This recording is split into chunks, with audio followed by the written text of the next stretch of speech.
So I'm house sitting for some friends, actually cat sitting, while they're gone away up to Vancouver Island for a long weekend. So just keeping an eye on the kitties, giving them some love, keeping them fed.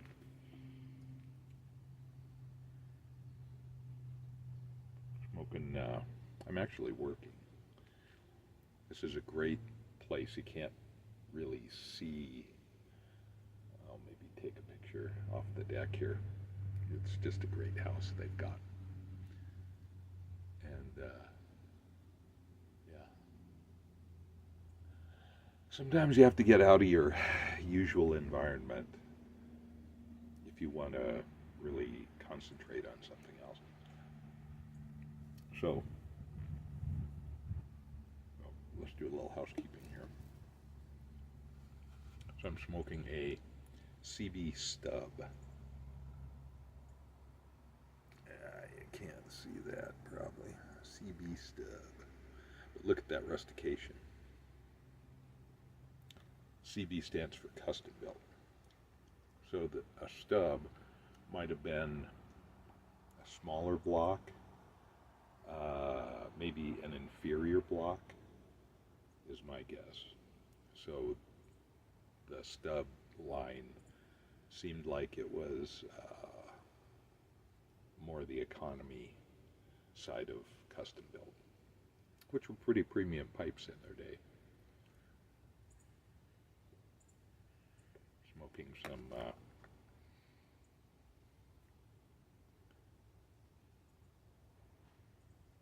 McClellands Yenice Algonya. Grown near the Sea of Marmara, not far from the ancient Troy or Ilium, this wide, fine-textured, yellowish, reddish-yellow Turkish tobacco variety is renowned for being smooth on the palate with a delicate aroma. Yenice is pronounced Yenici in Turkish, and Algonya seed from which it is grown is of Xanthi origin, that first Yenici of legend. This blend is designed to highlight the beautiful Algonya leaf's mellow taste and subtle fragrance. So this is from 2007. So, McClelland. That was one reason I really liked them, was they came up with these sort of historic blends that were something really different, you know. I still miss them, but I've got a few tins lying around of this stuff. So it's a kind of a dark mixture here, and it is a blend, so they don't go into detail on what the blend is, but it's good. My palate just is not refined enough to fully appreciate something like this, quite honestly, but you know, I'll give it my best. So the CB Stub, I'm gonna suggest, is it from the original 1938 to 46 era? I don't know, it could be. The rustication is very old school custom built, so it could very well be. I don't know. I just don't know. So I'm going over proposals for a master plan project, and we actually had 4 people submit, 4 firms submit, although the firm we were thinking was the shoe-in ended up not submitting. So, you know, stuff happens, you just don't know how it's going to turn out. But going through these proposals, you just have to sit down in a comfortable chair in a quiet place, and your head has to be here. And I just couldn't do that at the office. So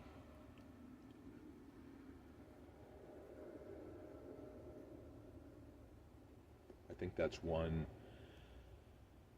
unintended consequence of the COVID pandemic is a greater freedom to work remotely and to not be actually always bound to the office. I think that trend kind of ebbs and flows in business, but it's a useful thing sometimes. I think some people use it to slack off. There's always going to be that, I suppose. And it's up to their managers to make sure that they don't, that they get what they need out of those people. So that's a potential downside, is just people doing less,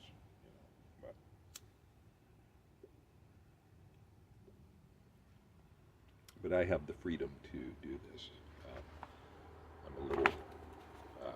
I'm not micromanaged. I'm, if anything, a little undermanaged, which requires my own sense of purpose in what I'm doing, and I like that. And before I started working where I am now, which I've been at for like 33, 34 years, something like that, I worked for a big architectural firm in Denver, which was mentioned in one of these, that one of the principals had worked there as well. Went to the University of Colorado like I did. So that was interesting. It's not compelling, but it's interesting. But it made me think of my time working for a consultant.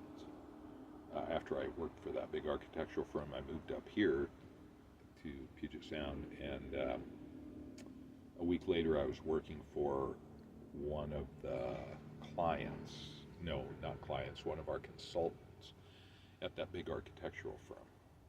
And so I did that for, 7, 8 years, something like that, maybe more than that. I just haven't looked back at a timeline. Time flies when you're having fun. So, so I do have a sort of a consultant perspective on things. The way I do my current work, I'm kind of a consultant that's hired full time, and I like that. I like that perspective on things. It gives you just a little different perspective in on the work that you're doing and who your clients are. I mean, what I do is I set up,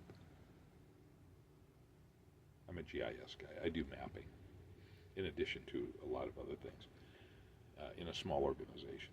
So I just naturally arrange all of my data on a client perspective, so it's a consultant perspective on even that most basic organizational concept.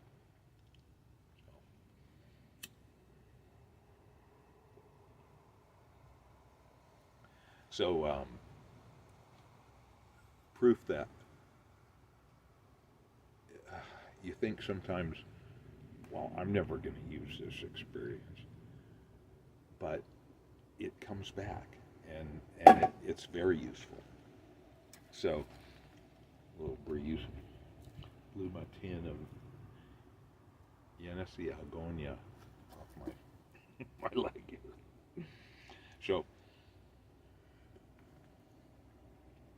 So having that perspective, I was tasked with organizing this. It's a master plan update for the organization, which is kind of conceptual and in your head out there. But that consultant perspective is absolutely spot on for evaluating all of this and making recommendations. So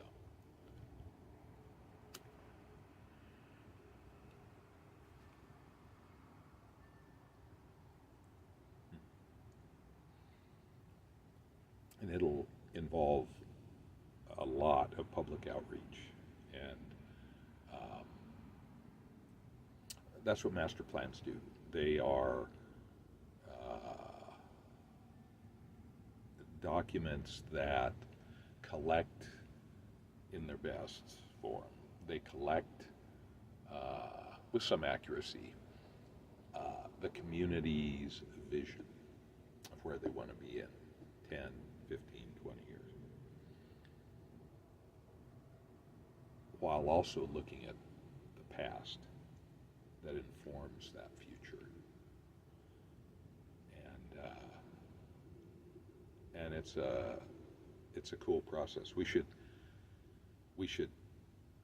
do that more often for ourselves, I think. And yet we get caught up in just the present, what's right in front of our face, and we kind of lose that bigger picture, that longer term vision, and we just don't think about it enough. So I have 2 phones, and it gets a curse. They're always pinging and going off. But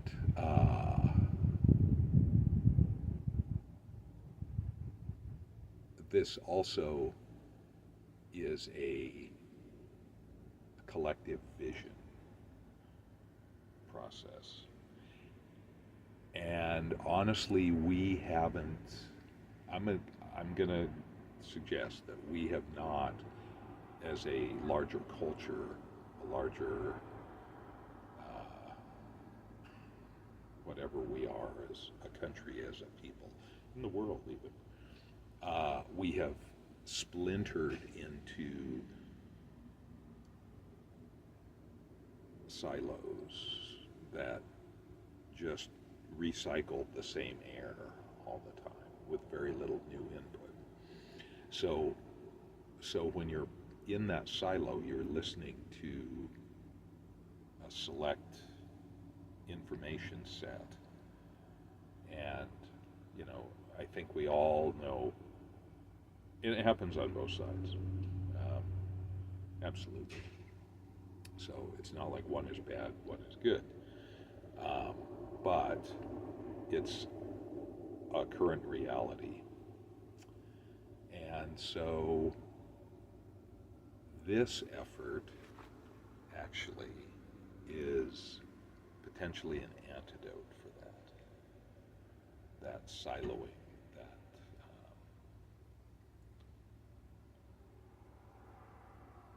not just bringing the bubbles together to share a vision in kind of a neutral space.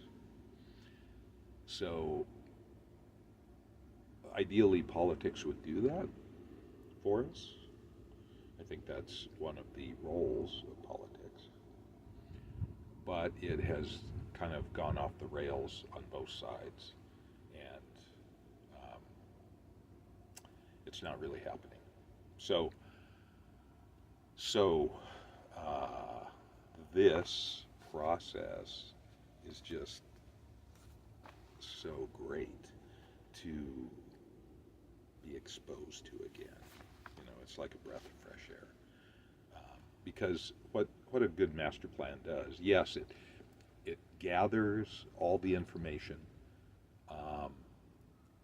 creates an environment where people feel heard,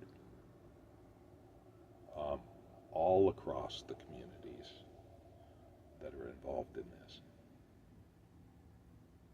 They actually are heard. And it produces a result, which is a document with maps and so forth, and drawings. But what it does is it plants a common seed. It sort of churns up the soil and plants these seeds that are communally derived and coalesced into this plan. And then people have a shared vision again. Instead of this vision is going over here, this vision is going over here, and never shall they meet. this process has the potential to bring that all together and plant seeds in a common garden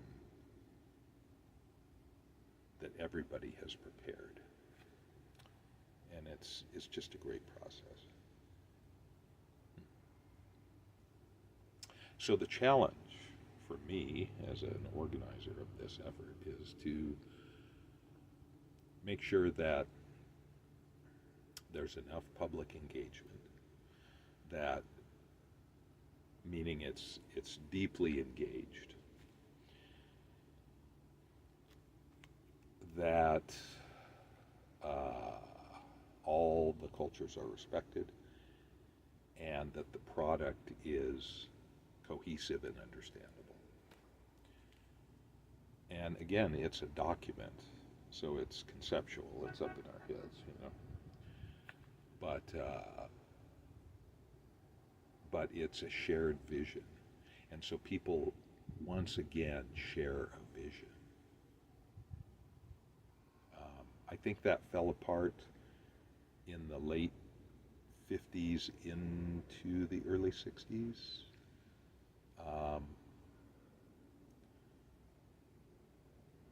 I'm going to suggest historically that there kind of was a shared vision of what prosperity is, of what success is, of what people need to contribute, tax-wise, for instance, to the better good, and that what is the greater good?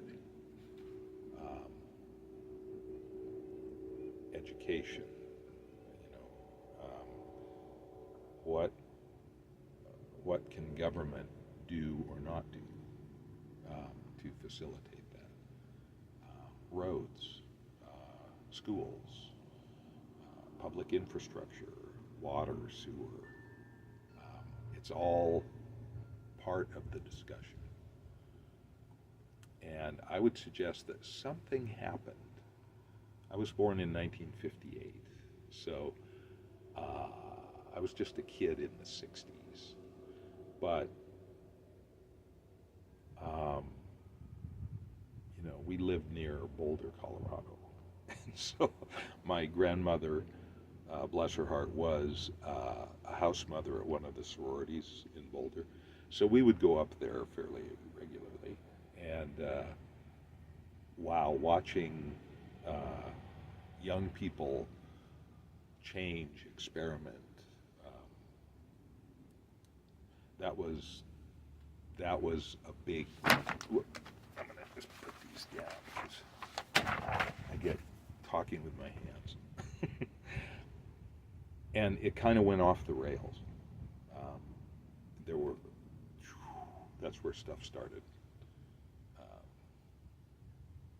In my experience, from my perspective. Now, if you were a minority during that time, it had already started for you. You know, I mean, it was, you had a whole different experience. So I had the white upper middle class experience in middle America. So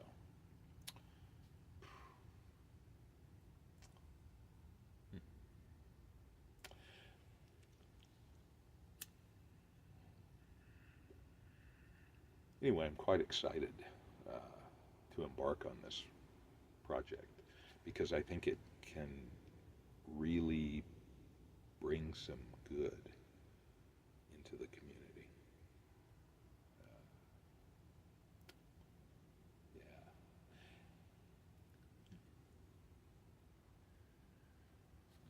So I'm working.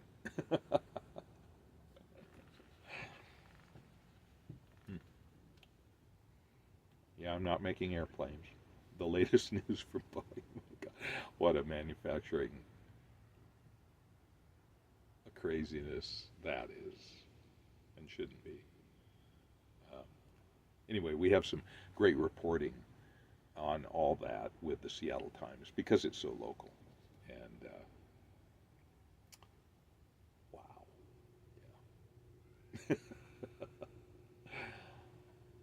They're about ready to strike, and so that could go on for months. The perspective of management is, well, that'll allow us to build up our supplies, supply chain stockpiles and so forth. So not a bad thing, because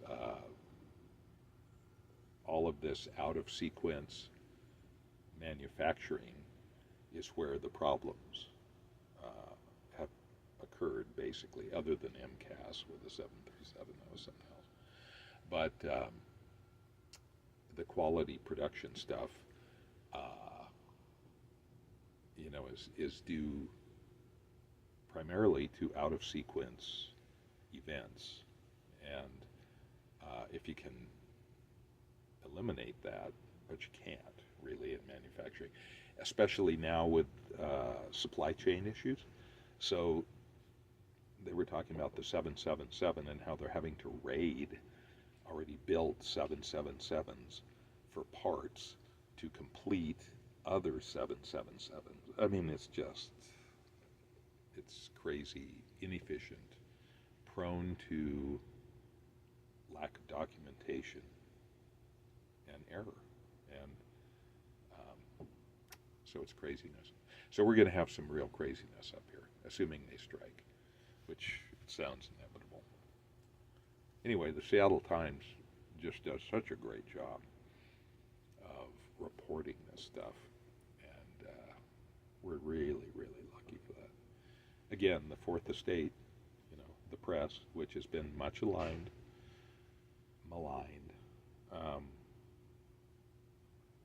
sometimes for good reason, inherent bias, etc. But wow, information is necessary to make an informed decision. And when you don't have sufficient information, you make misinformed decisions. Try as you might to make a good decision. So, yeah. Anyway, master planning. I get a little cynical sometimes. So for instance, when our county produces a big report on parks, the parks plan, it just goes on a shelf. There's maybe no carry through, or the vision is not shared by enough people, widely enough known. I don't know. So we're going to do our best to avoid that and have a successful product here. It's going to be a 6-month process at least. So exciting, though, Yeah, it is.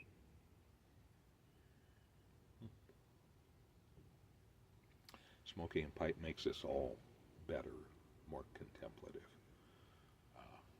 I find it just a very useful tool for this kind of thinking. It's a deep dive, but it's also broader than that.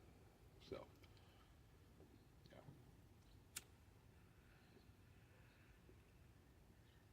So in a vintage pipe with some vintage tobacco.